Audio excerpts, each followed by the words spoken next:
병든 어머니는 효심 깊은 내가 모셔라. 이 집 재산은 우리가 맡을 테니 어서 나가거라. 큰 며느리는 시어머니와 작은 며느리를 빈손으로 쫓아냈습니다. 순덕이 들고 나온 것은 마당에 버려져 있던 낡은 가마솥 하나뿐이었지요. 하지만 큰 며느리는 몰랐습니다.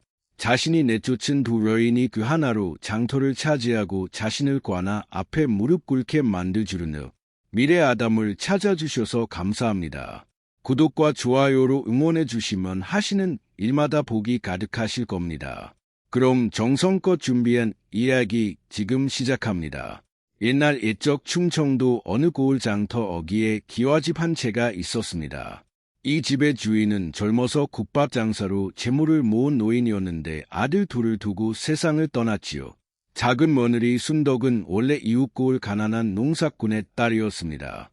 손끝이 야무지고 부지런하다는 소문을 듣고 시아버지가 직접 청혼을 넣어 덕수와 혼인을 맺어준 것이었습니다.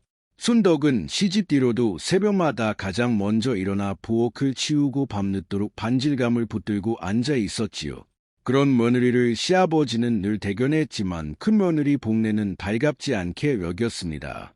노인의 아내 정순 역시 젊은 시절에는 손수국밥을 끓여 팔던 사람이었습니다. 하지만 살림이 넉넉해진 뒤로는 남편의 뜻에 따라 부엌길에서 손을 뗐어요. 그렇게 세월이 흘러 정수는 시집 본 지 40년이 다 되도록 다시는 가을 앞에 설이 없으리라 여기며 살았지요. 노인이 세상을 떠나기 얼마 전 정수는 다리를 다쳐 자리보존을 하는 날이 많아졌습니다. 걸음이 예전 같지 않으니 큰 며느리 복내의 눈초리가 나날이 사나워졌습니다. 복내는 시어머니를 볼 때마다 한숨부터 내쉬곤 했지요. 저리 몸이 성치 않으시니 앞으로 미손에 맡겨야 할지원.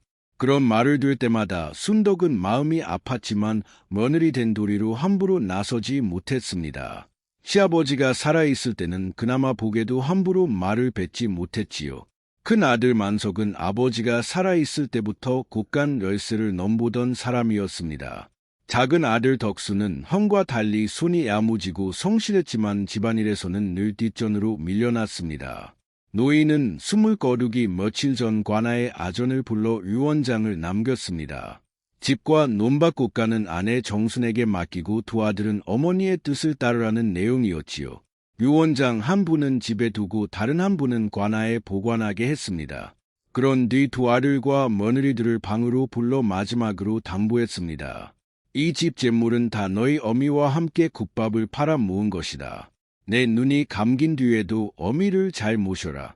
만석은 건성으로 고개를 끄덕였고 복내는 눈길을 다른 데로 돌렸습니다. 오직 순덕만이 시아버지의 손을 붙잡고 조용히 대답했어요. 네, 아버님 명심하겠습니다. 노인은 그 말을 듣고서야 눈을 감았어요. 그때만 해도 순덕은 그 약속이 자신의 앞날을 통째로 바꾸어 놓으리라고는 생각하지 못했습니다. 시아버지가 세상을 떠난 날 밤 상가지 마당 한쪽에서는 복내가 만석의 소매를 붙잡고 낮은 목소리로 퇴근하고 있었습니다. 사무제가 끝나기 전에 곳간 열쇠부터 확실히 해두셔야 합니다. 관아에 보관된 유원장이 알려지기 전에 집에 있는 문서부터 감추면 됩니다. 만석은 처음엔 망설이는 기색이었지요. 아버님 돌아가신 지 얼마나 됐다고 벌써 그런 이야기를. 어머니는 글도 모르고 몸도 성치 않으십니다. 저희가 집안을 맡아 관리한다고 하면 누구도 의심하지 않을 겁니다.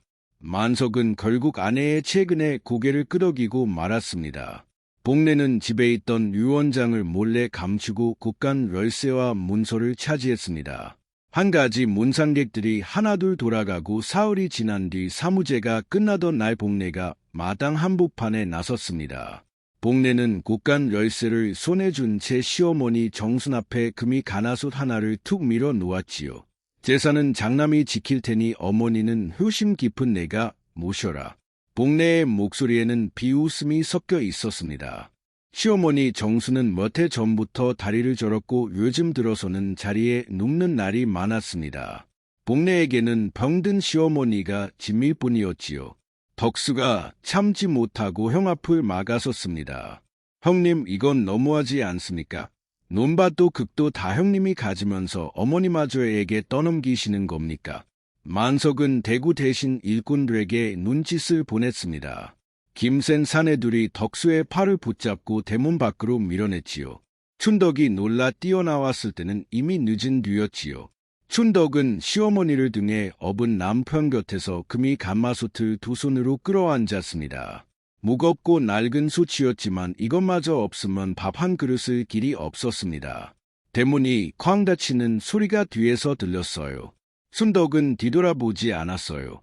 대신 시어머니의 손을 가만히 잡았지요. 어머니, 저희랑 같이 가셔요. 굶기지는 않겠습니다. 정수는 며느리의 손을 힘없이 마주 잡았습니다. 눈가에 눈물이 고였지만 아무 말도 하지 않았습니다. 쫓겨난 세 사람이 갈 곳은 마땅치 않았지요. 덕수가 아는 이를 찾아가 사정을 이야기하자 장터 뒷골목에 오래 비어있던 추가 한 채를 알려주었습니다. 사람이 살지 않은지며 해나된 집이라 값을 치를 것도 없다고 했습니다. 세 사람은 장터 뒷골목 반쯤 허물어진 추가에 짐을 풀었어요. 지붕에서는 비가 새고 바닥은 흙먼지 투성이었습니다. 순덕은 시어머니를 아랫목에 눕히고 부서진 문틈을 헝거로 막았지요. 그날 밤 순덕은 금간 가마솥에 물을 끓였습니다. 멀건 죽한 그릇이 세 식구의 저녁이었습니다. 덕수는 아내와 어머니를 번갈아 보며 주먹을 꽉 쥐었지요. 내 반드시 형님 없이도 어머니를 편히 모실 것이요.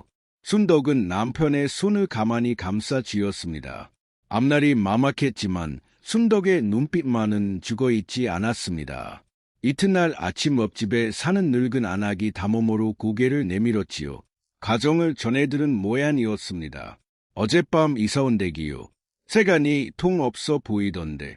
순덕이 부끄러운 얼굴로 고개를 숙이자 아악은 아무 말 없이 빠진 사발 2개와 낡은 소반 하나를 건네 주었습니다. 춘덕은 몇 번이나 고맙다는 인사를 하고서야 그것들을 받아들었어요. 이 은혜는 잊지 않겠습니다. 은혜랄 게 뭐 있어. 사람 사는 게 다 그런 게지. 그 말 한마디가 순덕에게는 큰 위로가 되었습니다. 재산도 집도 잃었지만 세상에는 아직 따뜻한 사람이 남아있다는 사실이 마음을 붙들어 주었습니다. 찬바람이 불기 시작하자 순덕은 낮에는 삭실을 하고 밤에는 씹을 얻어다 새는 지붕을 덧댔습니다. 덕수도 나무를 해다 팔고 남의 집 지게질을 도우며 하루 품삯을 벌어왔지요. 정수는 방 안에 누운 채로 며느리 부부가 애쓰는 소리를 듣고만 있어야 했습니다. 몸이 예전 같지 않으니 손 하나 보태 못하는 것이 못내 미안했어요. 내가 집만 대는구나. 정순이 낮게 중얼거리자 순덕이 얼른 곁으로 다가와 손을 잡았어요. 어머니, 그런 말씀 마셔요. 어머니가 계셔서 저희가 힘을 내는 겁니다. 삭바느질로 버는 돈은 하루 끼니를 입기도 덕찼고 정순에게 약 한 첩 지어드리기도 어려웠습니다. 그래도 순덕은 밤마다 이불 밖으로 나온 시어머니의 발을 자기 옷자락으로 덮어주었지요. 어느 날은 삭반 의질감을 얻으러 갔다가 하필 복내와 마주치는 일도 있었지요. 복내는 새로 지은 비단 저고리를 입고 장을 보러 나온 참이었습니다. 순덕의 남노한 차림을 위아래로 훑어보더니 들으라는 듯 큰 소리로 말했습니다. 어머, 이게 누구신가? 바느질품이나 팔고 다니는 신세가 되었구먼. 주변 사람들의 시선이 순덕에게 쏠렸어요. 순덕은 얼굴이 화끈거렸지만 고개를 숙이지 않았어요. 제 손으로 벌어먹는 일이 부끄러울 것은 없지요. 복내는 코웃음을 치며 지나갔습니다.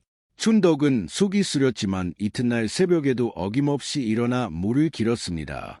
그렇게 보름남치 지나던 어느 날 순덕은 삭반 의질감을 받으러 가던 길에 장터를 가로질렀습니다. 예전 시아버지의 국밥집이 있던 자리를 지날 때마다 순덕의 발걸음은 저도 모르게 느려졌습니다. 구수한 국물 냄새가 아직도 그 골목 어딘가에 남아있는 것만 같았지요. 그날 순덕은 국밥집 앞에서 한참을 서 있었습니다. 김이 모락모락 오르는 솥과 그 앞에 줄지어 선 사람들을 바라보았습니다. 문득 한 가지 생각이 스쳤어요. 우리에게도 수이 하나 있지 않은가? 준덕은 걸음을 서둘러 집으로 돌아왔습니다. 마당 구석에 놓인 금가마 솥이 눈에 들어왔습니다. 하지만 국밥을 끓일 줄 아는 사람이 없었지요. 순덕은 아쉬운 마음에 솥을 몇 번 쓰다듬고는 돌아섰습니다. 그날 밤 순덕은 시어머니의 다리를 주무르며 장터 국밥집 앞에서 한참을 서성였던 이야기를 털어놓았습니다. 그러던 어느 밤 정순이 낮은 목소리로 입을 열었어요. 준덕아, 내가 젊었을 때의 장터에서 국밥집을 했더니라. 순덕은 놀라 손을 멈췄습니다. 시어머니가 지난 세월 동안 한 번도 꺼내지 않은 이야기였습니다. 정수는 예시를 하나씩 풀어놓았지요. 값싼 숯뼈로도 하루 종일 우려내면 뽀얗고 깊은 국물이 난다는 것, 물을 소금에 절렸다가 고춧가루와 함께 삭히면 몇 달을 두어도 맛이 변하지 않는 깍두기가 된다는 것이었습니다.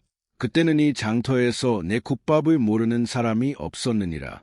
시집온 뒤로는 다시는 손에 물 묻힐 일 없다 하려 그만두었지만 춘덕의 눈이 반짝였습니다. 어머니, 그 솜씨 제게 가르쳐 주시겠어요? 정수는 며느리의 얼굴을 가만히 들여다보았지요. 오랫동안 자신을 지밀라 여기지 않은 사람은 순덕이 처음이었습니다. 정수는 고개를 끄덕였지요. 이튿날부터 정수는 아래목에 앉은 채로 국물 내는 법을 하나하나 일러주었습니다. 순덕은 새벽마다 숯뼈를 얻어와 가마솥에 넣고 끓였습니다.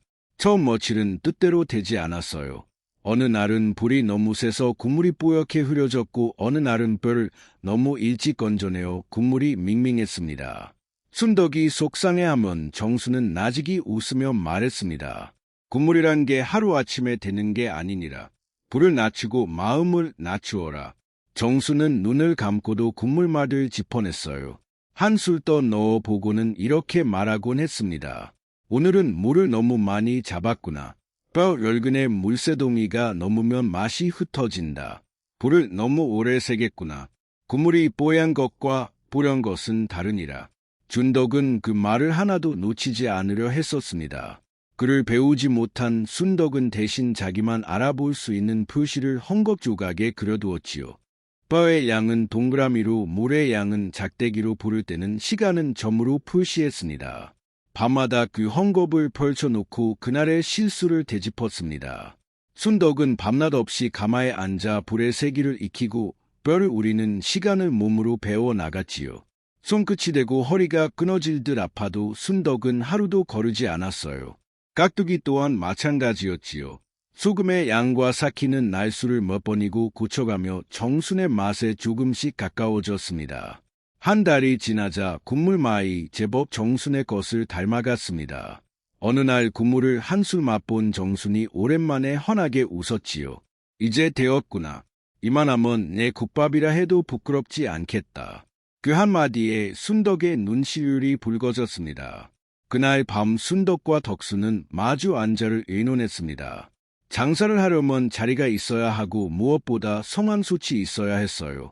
문제는 금이 간 가마솥이었어요.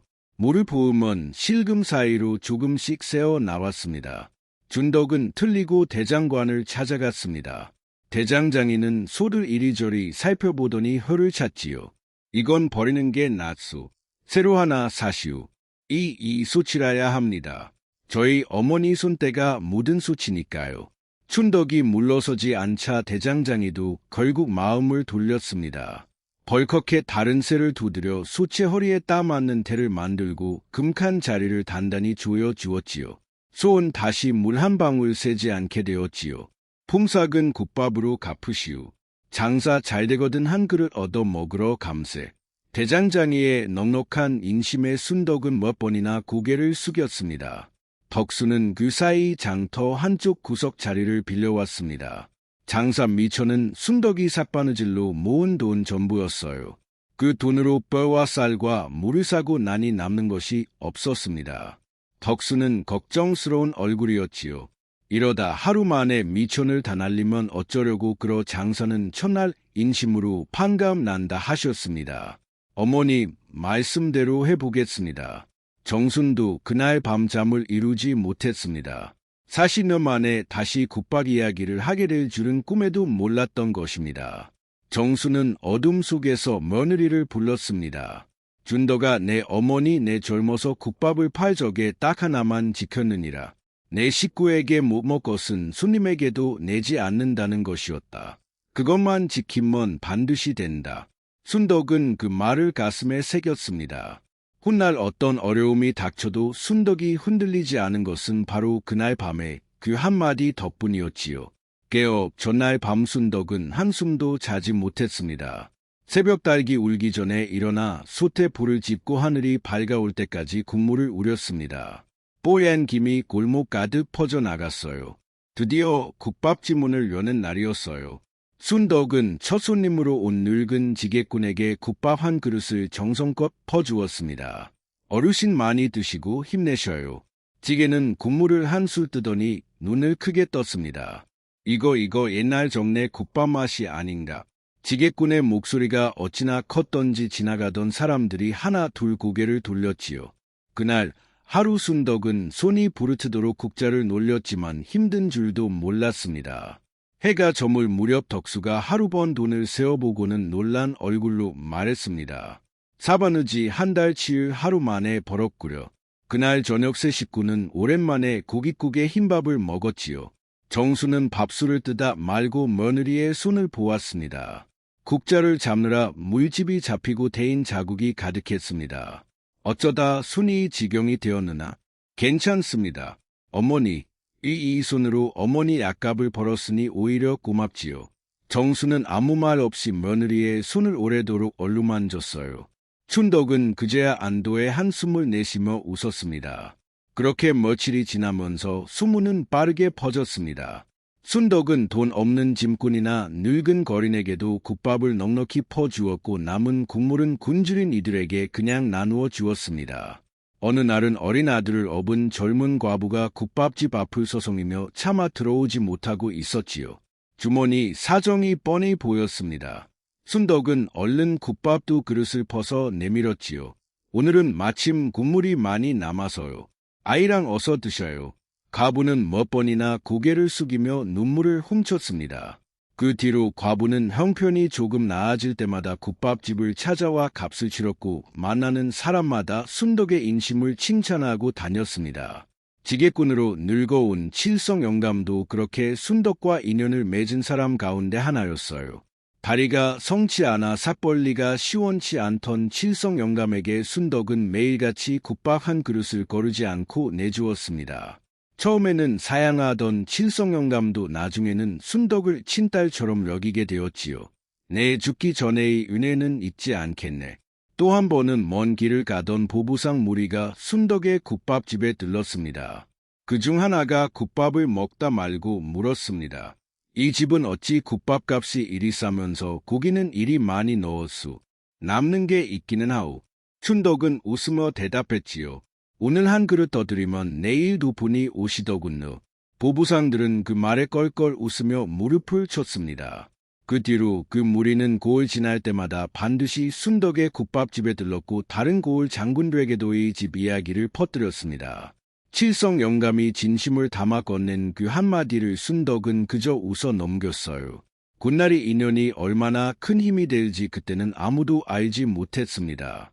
그렇게 인심이 후하다는 말과 함께 따뜻하고 푸짐한 국밥이라는 소문이 장터 곳곳으로 번져 나갔습니다. 며칠 만에 순덕의 국밥집 앞에는 줄이 늘어서기 시작했지요. 새벽에 나가 밤늦게 돌아오는 나날이었지만 순덕은 조금도 힘들어하지 않았지요. 무엇보다 반가운 것은 시어머니 정순의 몸이 눈에 띄게 좋아진 일이었습니다. 며느리가 벌어온 돈으로 약을 지어드시고 하루 세끼를 거르지 않으니 얼굴에 피기가 돌기 시작했습니다. 정수는 이제 방문까지 나와 앉아 며느리가 국물 내는 모습을 지켜보곤 했어요. 소금은 마지막에 넣어라. 처음부터 넣으면 뼈에서 맛이 덜 우러나느니라. 네, 어머니. 시어머니의 잔소리 아닌 잔소리가 순덕에게는 그저 고마울 뿐이었어요. 세 식구가 둘러앉아 밥을 먹는 저녁이면 초가는 어느 기와집보다 따뜻했습니다. 한편 곳간을 차지한 만석과 볶는 전혀 다른 셈을 하고 있었습니다. 시아버지가 남긴 곳에는 쌀과 곡식이 가득했지요. 처음 얼마가는 그것만으로도 살림이 넉넉했지요. 그러나 복내는 만족을 몰랐습니다. 들어오는 것보다 나가는 것을 줄이는 데만 머리를 굴렸습니다.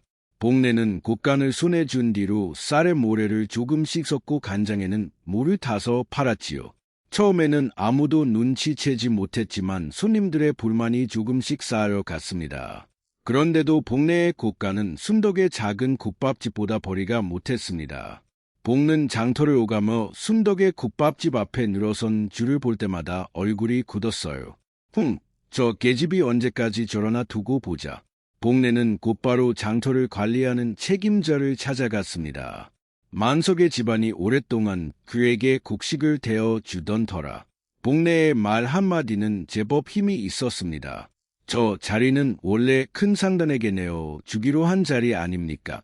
작은 솥 하나 걸어 놓은 며느리에게 계속 내어 주실 겁니까?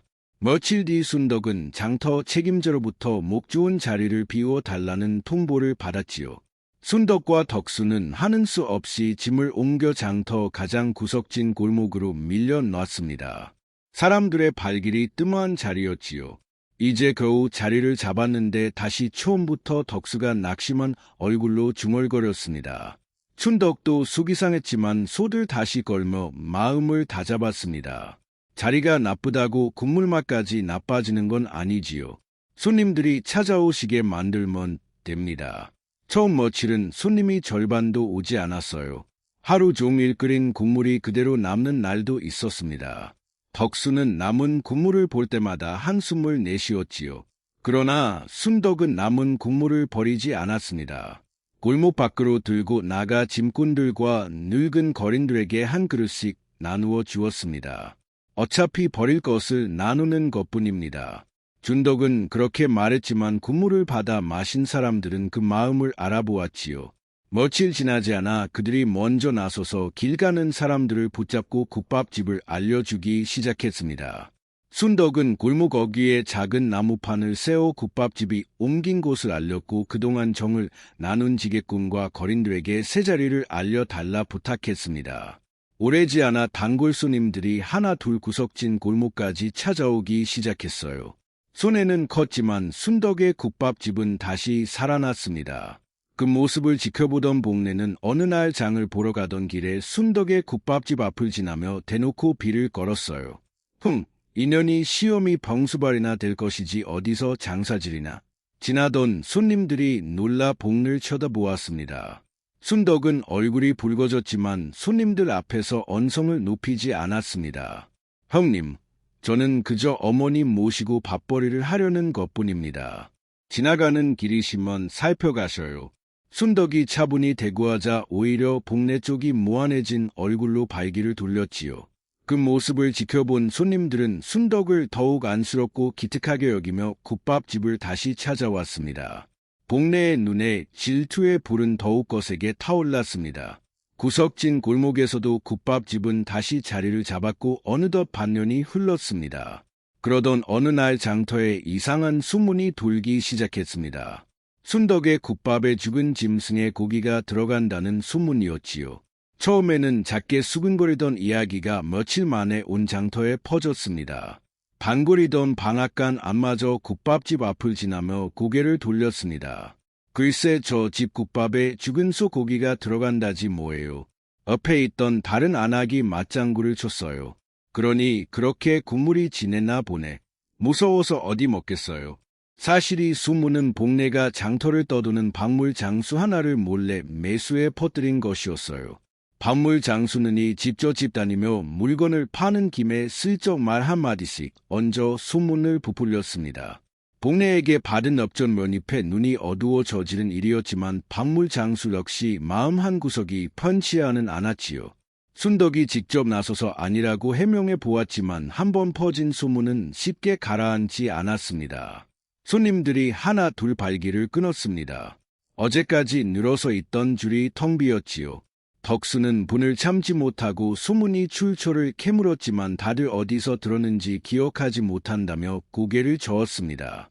필시 형님에서 낸 소문일 것이요. 덕수의 말에 순덕도 짐작이 갔습니다. 하지만 짐작만으로는 아무것도 바꿀 수 없었지요. 손님이 끊긴 며칠 동안 살림은 다시 예전으로 돌아갔습니다.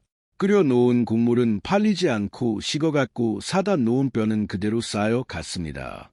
그동안 모아둔 돈도 며칠 만에 바닥이 났지요. 순덕은 그저 앉아서 기다리지 않았어요. 팔리지 않은 깍두기를 항아리째 머리에 이고 장터 밤마을을 돌며 팔기 시작했습니다. 국밥집 소문이 닿지 않은 마을 사람들은 순덕의 깍두기를 맛보고는 놀라워했습니다. 이대 깍두기는 어찌 이리 시원한가? 한 사발 더 주시오. 깍두기를 팔아 번 돈으로 순덕은 겨우 뼈 값을 냈어요. 그렇게 며칠을 버티는 동안 순덕의 마음속에서는 한 가지 생각이 굳어졌습니다. 소문을 피해 다녀서는 결코 끝나지 않는다는 것이었지요. 준덕은 도망치거나 변명하지 않기로 했습니다. 다음날 아침 순덕은 가마솥과 식재료를 모두 장터 한복판으로 옮겨왔습니다. 제 국밥에 썩은 고기가 들어갔다면 오늘 당장이 소고 장사를 접겠습니다. 장터 어른 몇 사람이 순덕의 재료를 하나하나 살펴보았지요. 뼈를 코에 대고 냄새를 맡아보고 고기의 빛깔을 이리저리 뒤집어 보았지요. 어느 것 하나 상하거나 이상한 구석이 없었습니다. 이보게이 고기는 오늘 새벽에 들여온 것 아닌가? 조금도 상한 데가 없네. 지켜보던 사람들 사이에서 안도의 한숨이 새어 나왔습니다. 그때 칠성영감이 앞으로 나서서 큰 소리로 외쳤지요. 내가 이대 국밥을 반년이나 얻어먹었소. 이 늙은이가 이렇게 멀쩡히 살아있는 것이 무슨 증거가 되지 않겠소. 여기저기서 웃음이 터졌어요. 소문은 그렇게 거짓으로 밝혀졌습니다. 사람들은 순덕에게 괜한 소문을 믿었다며 미안해했고 다시 순덕의 국밥집을 찾기 시작했습니다. 그날 순덕은 찾아온 손님들에게 국밥값을 절반만 받았어요. 그동안 마음 쓰이게 해드려 죄송합니다. 오히려 미안해하는 순덕을 보고 손님들은 다음날부터 많이 몰려들었습니다. 소문 때문에 잃었던 손님은 며칠 만에 모두 돌아왔고 오히려 전보다 더 늘어났습니다. 그러나 복내는 거기서 멈추지 않았습니다. 소문이 들통난 뒤 오히려 복내에 속은 더 다 들어갔습니다. 손해본 곶간을 채우려 쌀에 모래를 더 섞고 간장을 더 묽게 탔지만 그럴수록 손님은 줄고 순덕의 국밥집만 북적였지요. 보다 못한 만석이 아내를 말렸습니다. 이쯤 하시오. 동생 내가 국밥 좀 판다고 우리 살림이 축나는 것도 아니지 않소. 축나지 않는다고. 곶간 손님이 반으로 줄었습니다. 저 집이 우리 손님을 다 가져간 것입니다. 복내의 목소리에는 도끼가 서려 있었습니다. 사실 곶간 손님이 줄어든 것은 순덕 때문이 아니라 모래 섞은 쌀과 물 탄 간장이 하나둘 들통났기 때문이었어요. 하지만 복내는 그 사실을 인정하려 들지 않았지요. 더는 아내를 말리지 못했습니다. 곶간 열쇠를 준 사람은 이제 만석이 아니라 복내였고 만석은 그 사실을 알면서도 모른 척했습니다. 복내는 밤마다 잠을 이루지 못하고 궁리를 거듭했어요. 결국 더 은밀한 술을 꾸미기로 마음 먹었지요. 새벽에 몰래 상한 고기를 순덕의 수태에 넣어 손님들이 직접 달이 나게 만들 셈이었습니다. 이번에는 재료 검사로도 바랄 수 없도록 아예 국밥집 문을 열기 직전에 손을 쓰기로 했습니다. 그 무렵 정순의 몸도 눈에 띄게 축나 있었지요. 소문으로 마음고생을 하던 아들 내요를 지켜보며 정순은 매일 밤잠을 이루지 못했어요. 어느 날 새벽에는 정순이 갑자기 기침을 심하게 하며 숨을 몰아쉬었지요. 어머니 놀란 순덕이 달려가 등을 두드리자 정순은 한참만 해야 겨우 숨을 가라앉혔습니다. 춘덕은 그날 이후 시어머니의 얼굴빛을 살피는 일에 더욱 마음을 썼습니다. 장사보다 시어머니의 건강이 먼저라는 생각이 들 때마다 순덕의 가슴은 무겁게 내려앉았지요. 이러다 어머니마저 잃으면 저는 아무것도 가진 게 없습니다. 덕수도 그 말에 아무런 대꾸를 하지 못했습니다. 두 사람은 국밥집 문을 닫을까 잠시 고민하기도 했지만 정순이 먼저 손사래를 쳤습니다. 내 걱정은 말고 하던 대로 하련무나. 너희가 잘되는 모습을 보는 것이 내게는 가장 좋은 낙이니라. 춘덕은 며칠 전부터 가게 주변을 서성이는 복내의 그림자를 눈치채고 있었어요. 밤늦게 국밥집 문단속을 하러 나온 순덕의 눈에 담 너머로 자꾸만 기웃거리는 복내의 모습이 들어왔던 것입니다. 이튿날 순덕은 장터 어른 몇 분을 찾아가 조용히 사정을 털어놓았습니다. 처음에는 집안일에 끼어들기를 거리는 분위기였습니다. 형제간 일에 남이 나서기는 좀 그렇지 않겠나. 순덕은 물러서지 않고 차분히 말했지요. 이것은 집안일이 아닙니다. 손님들 밥그릇에 상한 고기를 넣으려는 일입니다. 만약 정말로 그런 일이 벌어지면 탈이 나는 것은 이 장터 사람들입니다. 그 말에 어른들의 표정이 달라졌습니다. 장터에 신용이 걸린 일이라면 눈 감을 수 없었지요. 자네 말이 옳네. 우리도 함께 지켜보겠네. 순덕은 그날 밤 곧바로 결심을 굳혔습니다. 이대로는 언제 또 무슨 짓을 당할지 모르겠습니다. 순덕은 장터 사람들에게 사정을 알리고 도움을 구했습니다. 짐꾼 멋과 지게꾼 노인 칠성 영감이 순덕의 편이 되어 주었어요. 칠성 영감은 순덕이 늘 국물을 나누어 준 사람 중 하나였지요.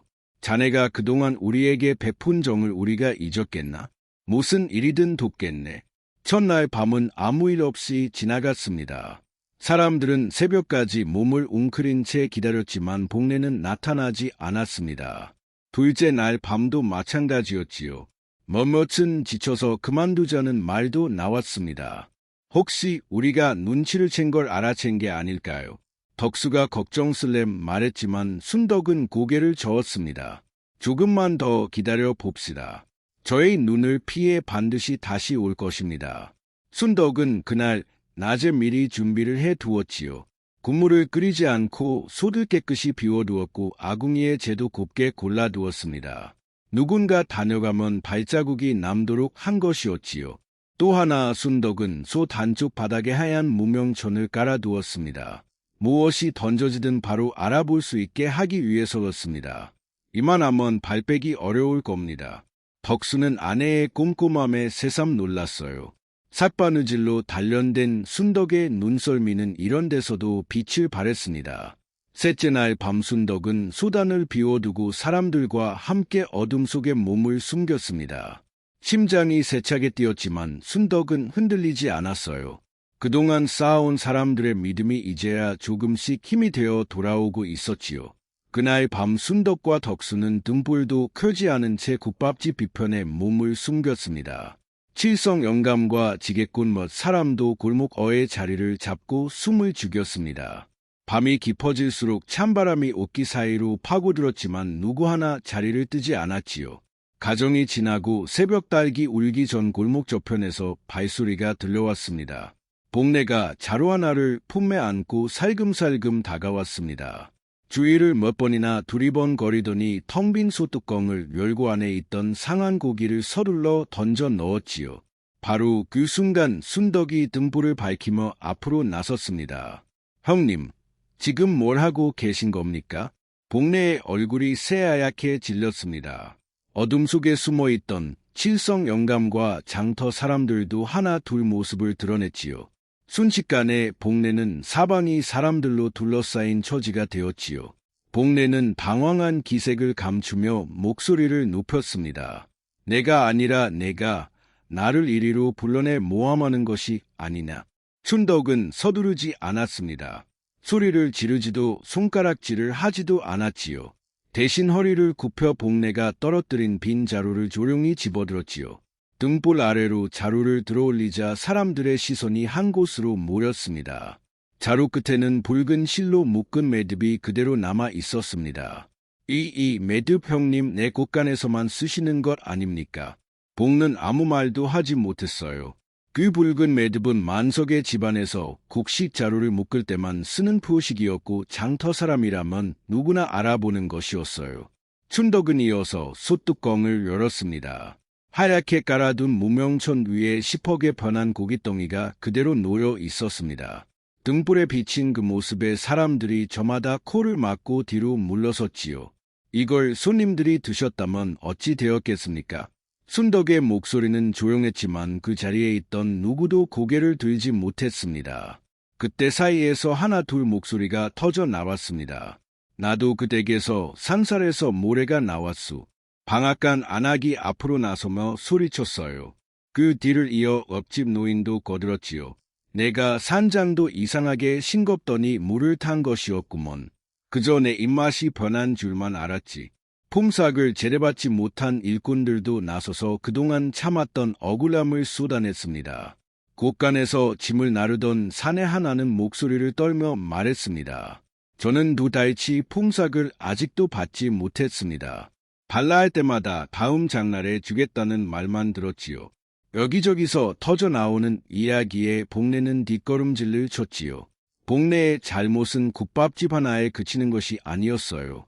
오랫동안 장터 사람들을 속여온 일이 한꺼번에 드러나는 순간이었지요. 그때 뒤편에서 누군가 조심스레 앞으로 나왔습니다. 장터를 떠돌던 그 박물 장수였습니다. 박물 장수는 떨리는 목소리로 입을 열었지요. 제가 주인입니다. 저임께 엽전 20잎을 받고 이대 국밥에 죽은 고기가 들어간다는 말을 퍼뜨렸습니다.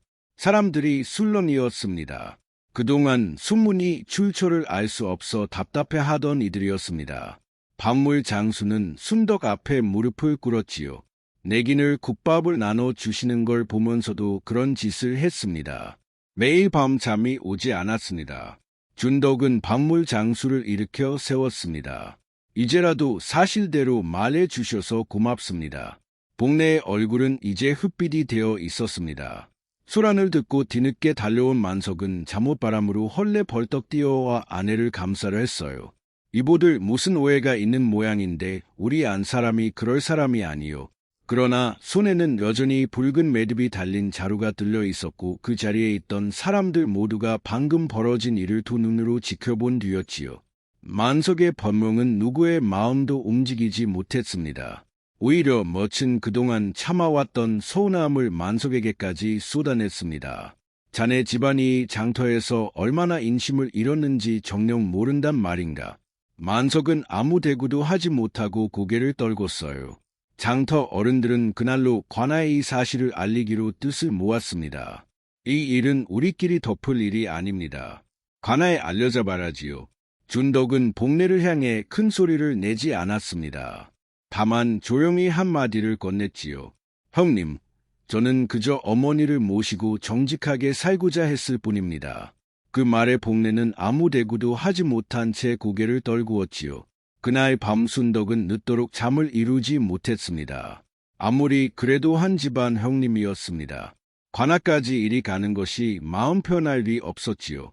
겉에서 뒤척이던 정순이 조용히 입을 열었습니다. 내 마음이 무거운 줄 안다. 허나 저 사람이 숙인 것은 너 하나가 아니니라. 모래 섞인 쌀을 먹은 사람들, 품삯을 떼인 사람들 목까지 내가 덮어줄 수는 없는 일이다. 순덕은 그제야 마음을 정했습니다.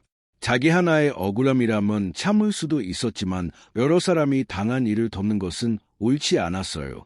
이튿날부터 장터에는 곧 관아에서 사람이 나올 것이라는 이야기가 빠르게 퍼졌습니다. 이튿날 아침 온님은 장터 어른들의 청을 받아들여 만석과 복내의 곶감부터 조사하라고 명했습니다. 아전들이 곶감 문을 열자 쌓여있던 쌀가마니 사이에서 모래를 섞은 자루가 줄줄이 나왔습니다. 저울 밑바닥에서는 무게를 속이려고 붙여 놓은 세 조각까지 발견되었지요. 증거가 나오자 만석과 복내는 곧바로 관아로 끌려왔습니다. 관아 마당에는 순덕과 덕수를 비롯해 그동안 억울함을 참아 온 장터 사람들이 하나둘 모여들었습니다. 만석은 아전 앞에서 어떻게든 발뺌 마려 했습니다. 이것은 제가 한 일이 아니라 저 아래 일꾼들이 저지른 짓입니다. 그러나 곶감을 관리하던 일꾼이 나서서 사실을 밝혔습니다. 저희는 그저 시키는 대로 했을 뿐입니다. 쌀에 모래를 섞으라 하신 것도 저울을 숙이라 하신 것도 모두 마님의 지시였습니다. 책임을 떠넘기려던 만석의 거짓말은 오히려 더 큰 죄를 드러내는 꼴이 되었어요. 그동안 참아왔던 장터 사람들이 하나 둘라 앞에 모여들었습니다. 모래 섞인 쌀을 사갔던 안악이 먼저 나섰습니다. 쌀 한 가마에 모래가 한 AI 박은 jut이 섞여 있었습니다. 이 눈으로 똑똑히 보았습니다. 물탄 단장에 속았던 노인도 비이어 증언했어요. 간장 맛이 이상하다 여쭈었더니 오히려 제 입맛을 다 타시더군요. 품삯을 떼인 일꾼들까지 차례로 나와 증언했습니다. 증언이 쌓일수록 만석과 복내의 죄는 명백해졌지요. 고으로님은 곶감에서 나온 모래 섞인 쌀가마와 숙임수 저울을 앞에 두고 두 사람을 준엄하게 꾸짖었지요. 장사치가 저울과 대박을 숙이는 것은 사람의 목숨을 숙이는 것과 같다. 어찌 이리도 뻔뻔할 수 있단 말이나. 원임은 이어서 순덕을 앞으로 불렀습니다. 자네는 어찌하여 그 자리에서 저 사람을 붙잡아 관아로 끌고 오지 않고 장터 사람들을 불러 모았는가? 순덕은 조용히 대답했습니다. 제 억울함만 풀자고 한 일이 아니었기 때문입니다. 저 혼자 관아에 왔다면 집안 싸움이라 하셨을 것입니다. 하오나 장터 사람들이 함께 보았으니 이제는 장터의 일이 되었습니다. 원님은 잠시 순덕을 바라보다가 고개를 끄덕였어요. 장사치에 도리를 아는 사람이로구나. 만석은 그제야 고개를 떨고 왔고 복내는 더 이상 아무 말도 하지 못했습니다. 결국 두 사람은 관아 마당에서 곤장을 맞고 그동안 속여서 모은 재물을 낱낱이 돌려주라는 판결을 받았습니다.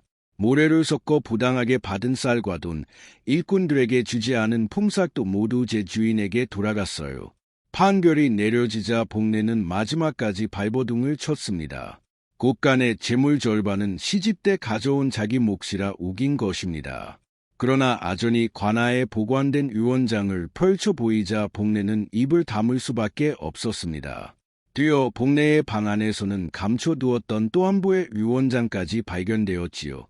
돌아가신 어르신께서는 집과 논밭, 곳간을 모두 부인 정순에게 맡기셨수. 이를 감추고 주인을 내쫓았으니 그제 또한 가볍지 않수. 그 말에 사람들이 술렁이었습니다. 결국 재물의 주인은 처음부터 시어머니 정순이었던 셈입니다. 원님이 정순을 불러 뜻을 물었습니다.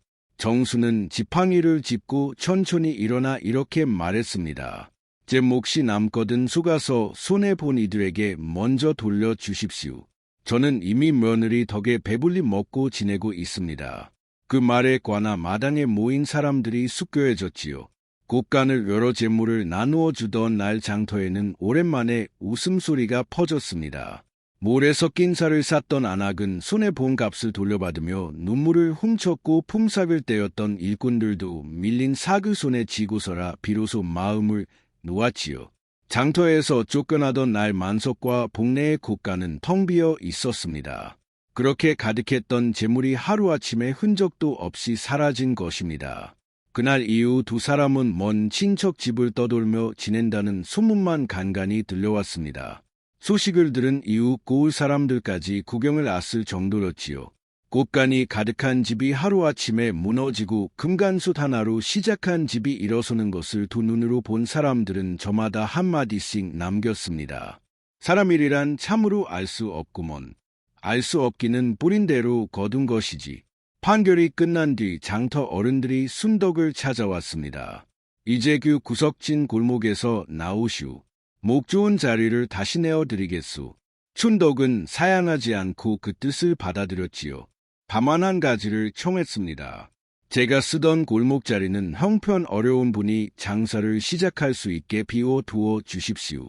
그 말에 장터 어른들은 감탄하며 고개를 끄덕였습니다.